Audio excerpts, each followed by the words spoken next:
हरे कृष्णा। तो मेरा नाम है शिवम शर्मा और मैं आज आपको ऐसे बाबा का दर्शन कराऊंगा जो हनुमान जी और द्वारकाधीश जी से मिले हुए हैं। तो चलिए चलते हैं उनके दर्शन करने और कुछ उनसे सीखने की भक्ति में आगे कैसे बढ़े। राधे राधे बाबा। ठीक है, तो आज हम लोग हैं, ठीक है, श्री अनिरुद्ध दास बाबा जी महाराज के पास, जो कि प्रातः स्मरणीय पूज्यपाद श्री माधव दत्त महाराज के शिष्य हैं, परम कृपा पात्र हैं और हम पे कृपा ही भई है ना। जैसे हनुमान जी को विभीषण जी कहते हैं, अब मोहि भा भरोस हनुमंता बिन हरि कृपा मिले नहीं संता, संत बिना हरि कृपा के मिलते नहीं। तो हम पे वास्तव में कृपा भई है।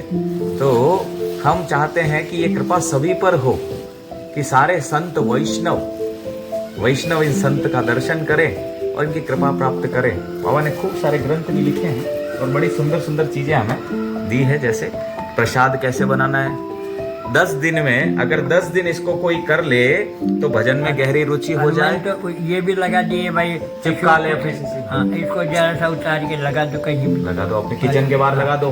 पूरा तैयार करके ये बाबा ने एक ग्रंथ है, वैराग्य से भगवत प्राप्ति, और इसका पहला चैप्टर ही बड़ा अद्भुत है। और आज हमें जो सत्संग भी सुनने को मिला है ना, बोले पुण्य पुंज बिना सत्संग मिलता नहीं।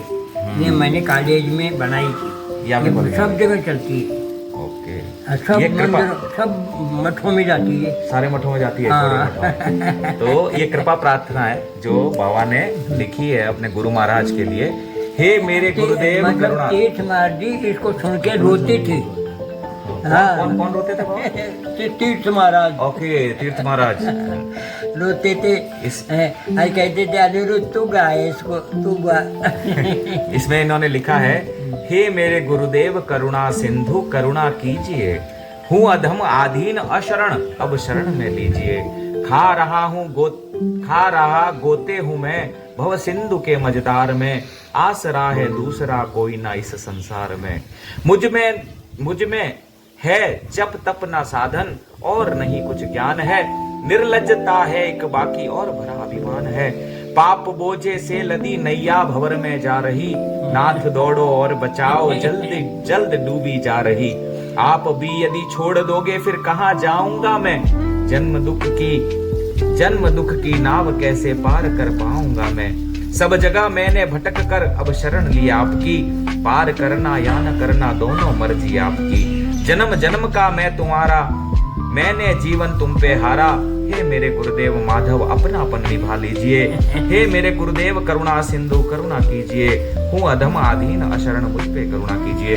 ये प्रार्थना है और पहला अध्याय बड़ा ही उत्तम है। ये शरीर रूपी मकान किसका है, पहला प्रश्न।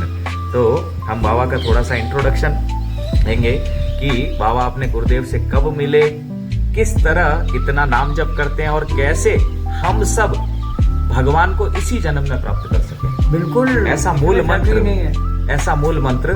तो बाबा थोड़ा आप अपने बारे में बताइए कि आप कैसे अपने गुरुदेव से मिले, पहली भेंट कैसी हुई आपके? मैंने बताया था कितना ही पिटाई हुई है मेरी। गुरुदेव से मिलने से पहले पिटाई हुई? हाँ, गुरुदेव से देखो भगवान के पास जाने में बहुत पिटाई होती है। हाँ, मीरा को भी खूब दुख दिया था। क्योंकि माया है ना, उधर जाने नहीं देती है। वो पीटती है। झापटिया धरे निकटस्थ माया झापटिया धरे, प्रेम विवर्त में जगदानंद पंडित ये बोले हैं। यही बात है। लेकिन जब सच्चा प्यार होता है ना, गुरु शिष्य के पास अपने आप ही आता है। गोविंद जी के मंदिर में मैं बैठा हुआ था और माधव महाराज जी आए 10 ब्रह्मचारियों के साथ, और उनका जब मैंने देखा, उनका दर्शन किया, तो मैंने सोचा ये अगर मेरे को शिष्य बना, मेरा उद्धार हो जाए। हाँ, पर ये तो बनाएंगे नहीं है क्योंकि मैं तो राजपूत हूँ। और राजपूतों को बनाते नहीं है, तो राजपूत शराब मांस खाता है। तो मैंने कहा, तब उन्होंने कीर्तन वगैरह किया खूब। फिर मैंने उनके शिष्य से पूछा, महाराज से मैं बात करना चाहता हूँ। बोले तुम बाहर जाओ सड़क पे बात करना, यहाँ नहीं होगा। और मसड़ पे वो चले गए, मसड़ पे उनके चरणों में झुकी तो बोले बेटा क्यों, क्या बात है, मैं आपकी शरण लेना चाहता हूँ। अच्छा क्या करते हो? पढ़ता हूँ महाराज, पढ़ता हूँ।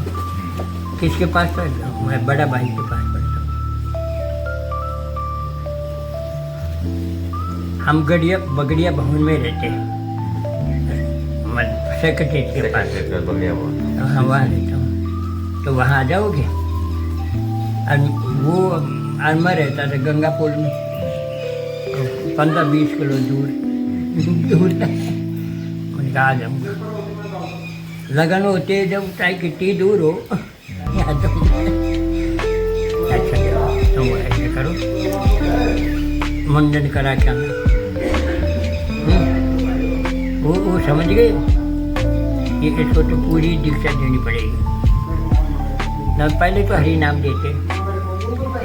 तो मैंने कहा अच्छा तो तुम मुंडन करा के। मैंने सोचा मुंडन तो 10:30 बज जाएंगे, दुकानें खुलेंगी और मुंडन करा करके 10 हो जाएंगे, और 20 किलोमीटर में कैसे जाऊँगा। मेरा तो फिर हरि नाम हो, मेरा दीक्षा होगी नहीं। फिर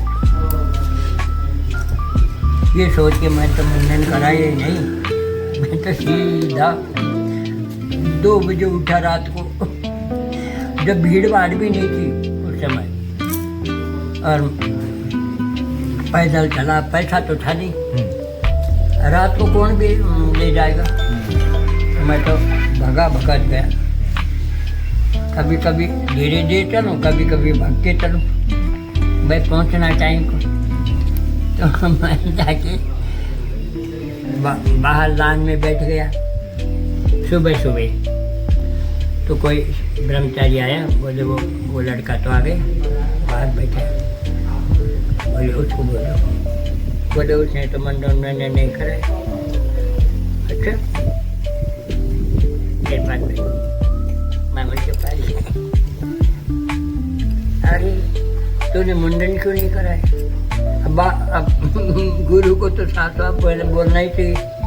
महाराज मैं यहाँ से, मैं तो रहता हूँ 20 किलोमीटर दूर, और दुकानें खुलती हैं 8:30 बजे, और जब मैं तो 10 तो वहीं बच जाती, और फिर मैं कैसे पहुँचता, और पैसा है नहीं मेरे पास। उनको तो सभी बता, तो तुम्हारे बड़े भाई के पास रहते हो, वो बड़ा भाई तो मेरा दुश्मन है। वो तो मेरे को पीटता है।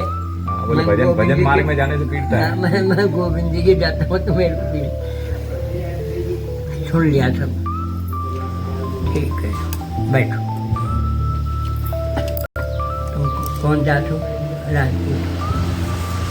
राजपूत। वो परीक्षा ले लेते मकाम। मेरे पिताजी तो संत वृत्ति के हैं, और उन्होंने तो कभी लहसुन प्याज ही नहीं खाया, तो मैं कैसे खाऊंगा? अच्छा तुमने नहीं खाया? मैंने तो कुछ नहीं खाया। ठीक है, बुलाया सेठ को, मुनीम को, भाई ये सामान लाओ, इनकी जनेऊ दिया जाएगा। तो मेरे पास तो पैसा था ही नहीं, तो सब सामान ले आए। अब बोले नाई को बुलाओ, नाई को बुलाया, बोले इसका मुंडन कराओ। मुंडन कर दिया वहीं पे। मुझे 70 साल की उम्र थी। 17 साल उम्र थी उसकी। 17 तो हरि नाम और ब्राह्मण दीक्षा दोनों साथ में हो गया। हाँ साथ, हाँ जभी तो फिर उन्होंने कहा ठीक है, ये हवन होगा, ये लकड़ियाँ लाओ, वो जो होती है ना पीपल की लकड़ी, आम की लकड़ी, ऐसे इकट्ठी करो। तो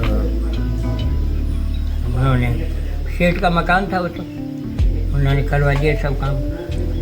फिर हवन किया, हवन करके सब मेरे को कंठी पहना दी और भगवा कपड़े पहना दिए। अभी से मासूम बना दिया होगा, अब तो पिटाई होगी जोर की।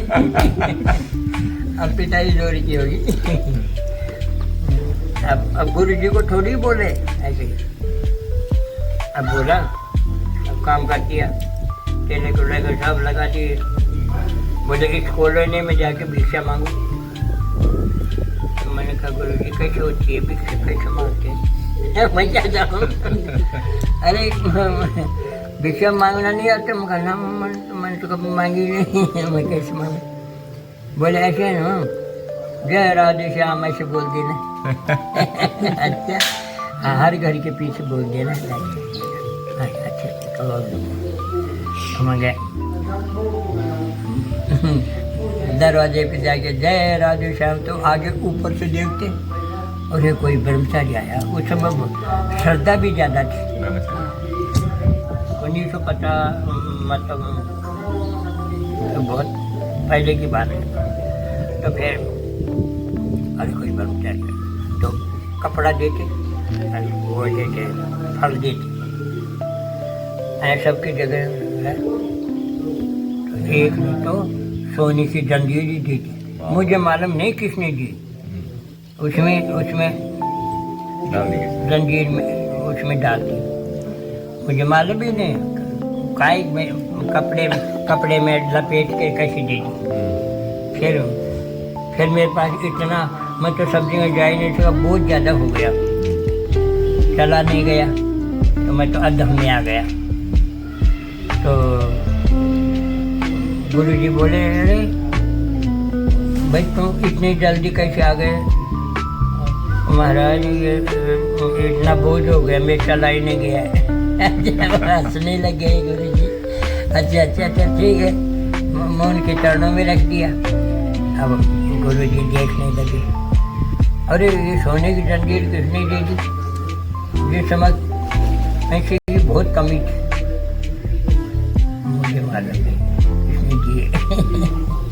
और जंजीर भी कोई छोटी मोटी नहीं थी, ऐसे बोझ वाली थी, वजन थी उसमें ज़्यादा था। तो बोले यार तुम्हारी भिक्षा तो जोरदार हुई है। मैं क्या करें, आपकी कृपा से तो हुई है सब कुछ। फिर उन्होंने कहा देखो अब ऐसा करना, मैं जब भी आऊँगा, मैं एक ही मठ है अपना कलकत्ते में, और मठ और भी बनाने हैं, तो मैं जयपुर श्री विग्रह लेने आया करूँगा। तो वो मेरे पास ही आके प्रसाद पाना और मेरे से मिलना। और वहाँ तो सेठ भी बहुत है, तो वो कहते हैं हमको शीशे बनाओ, तो मन बनाए नहीं, किसी को नहीं बनाया उन्होंने। हाँ बनाओगे, बनाएंगे ऐसे कहते रहे।